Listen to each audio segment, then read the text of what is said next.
চাঁদ একটা গোল জাতির বস্তুর নাম, কিন্তু এই চাঁদই আমাদের চোখে এনে দেয় অশ্রু, হাসি আর ঈদের খুশির আলো।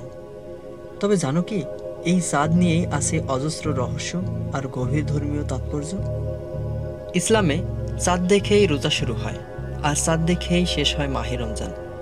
চাঁদের দেখা মানেই ঈদ, খুশির দিন, নতুন জামা, মিষ্টি ঘ্রাণ আর পরিবারের হাসি। কিন্তু কতজন জানো এই চাঁদ কখনো দেখা যায়, কখনো হয় মেঘে ঢাকা।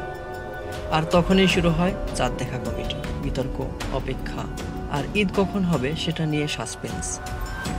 এই চাঁদ যে আমাদের খুশির প্রতীক, সেটাই আবার মহাকাশ বিজ্ঞানীদের কাছে সবচেয়ে বড় রহস্য। নাসা বলেছে চাঁদ ফাঁপা হতে পারে। 1969 সালে অ্যাপোলো মিশনের পর বিজ্ঞানীরা চমকে গিয়েছিল, কারণ চাঁদ কেঁপে উঠেছিল ঘন্টার পর ঘন্টা। এই রহস্য চাঁদেই, আবার পৃথিবীর সবচেয়ে কাছের সঙ্গে। কি অদ্ভুত না?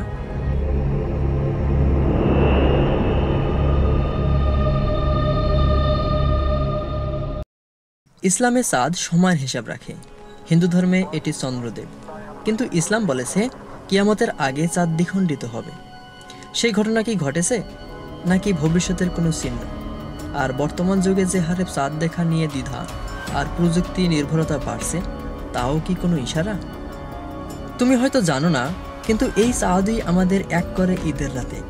যখন আকাশে প্রথম এক ফালি চাঁদ দেখা যায়, তখন মনে হয় সব কষ্ট শেষ। চাঁদ, ঈদ আর রহস্য সব একসময় জড়িয়ে আছে আমাদের জীবনের সবচেয়ে সুন্দর মুহূর্তে। ঈদ মানে শুধু নতুন জামানা, ঈদ মানে হৃদয়ের আলো, চাঁদের আলো।